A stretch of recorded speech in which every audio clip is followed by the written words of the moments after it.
Hello party. So this is me Shandar Rabbani and you are watching Shandar Advocacy. In today's video, we are going to learn about our fourth section of chapter 1 introduction. So the section 4 is certain laws not to be affected by this act. It states that nothing in this act shall affect the provision of any act for punishing mutiny and desertion of any soldier, airman, sailor or of any officer in the service of the government or the provision of any special law or local law. So section 5 basically हमें ये बताता है कि इस section से किसी भी दूसरे सेक्शन को कोई इफेक्ट नहीं पड़ता है. Nothing in this act shall affect the provision of any act. इसमें हमें दो इंपॉर्टेंट वर्ड मिलते हैं. पहला वर्ड है म्यूटिनी, जिसका मतलब होता है रिफ्यूज टू फॉलो. मीन्स मुझे कोई काम दिया गया और मैं उसे मना कर देता हूँ साफ साफ, इससे बोलते हैं म्यूटिनी. और हमारा दूसरा इंपॉर्टेंट वर्ड है जो है डिजर्शन. डिजर्शन का मतलब होता है कि leaving something without permission. Means अगर कोई आदमी ए है, उसे कोई काम दिया गया है और वो काम नहीं करता है और इसमें वो बताता भी नहीं है, इन्फॉर्म भी नहीं करता कि मैं ये काम नहीं कर रहा हूँ, बिना बोले वो काम को छोड़ देता है या वहाँ से चला जाता है, इसका मतलब होता है डिजर्शन. फॉर इलिस्ट्रेशन समझ लेते हैं कि यदि कोई एयरमैन या सोल्जर या ऑफिसर है और उसे कोई काम दिया गया है और वो काम वो मना कर देता है करने के लिए. उसे कुछ कमांड दिया, वो मना कर देता है. या तो कुछ काम दिया है कि इस जगह पे रहना है इतने देर, इतने रात या इतने दिन, और वो बिना बोले वो काम को छोड़ देता है. मतलब वो या तो म्यूटिनी करता है या तो डिजर्शन करता है.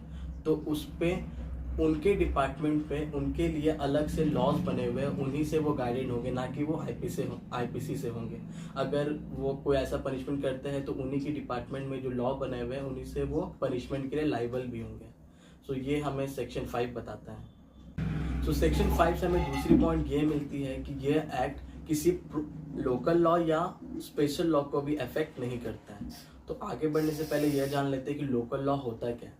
तो लोकल लॉ वैसे लॉ होते हैं जो या तो गवर्नमेंट बॉडी से गाइडेड होते हैं या तो फिर प्राइवेट बॉडी से गाइडेड होते हैं और ये फिक्स्ड एरिया पे ही लागू रहते हैं.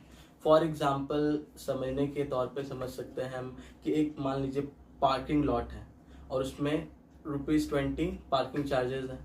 तो अगर हम पार्किंग करते हैं और बाई चांस अगर हम देना भूल जाते हैं या तो इंटेंशनली नहीं देते हैं, तो उसके लिए कोई आईपीसी सेक्शन से कोई पनिशमेंट नहीं लागू रहेगा, बल्कि उस पार्किंग लॉट के रिगार्डिंग जो उसके रिगार्डिंग लॉज बने हैं उसके अकॉर्डिंग ही हमें पनिशमेंट के लिए लायबल हम होंगे. तो ये है लोकल लॉ. सो नेक्स्ट है हमारा स्पेशल लॉज.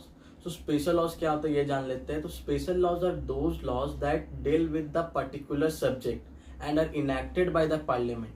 तो हमें यहाँ पर 2 पॉइंट मिल रही है कि ये स्पेशल लॉ जो भी बनते हैं वो पार्लियामेंट के द्वारा ही बनते हैं. मीन्स एक बार किसी के मन में आइडिया आएगा, फिर वो बिल बनेगा, फिर वो अगर पास हो गया लोकसभा राज्यसभा तब जाके वो लॉ बनेगा.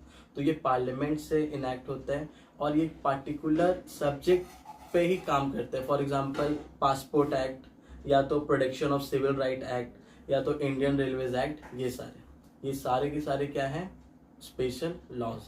So this is for today's video. We will continue our further sections in other video. So thanking you and have an awesome day.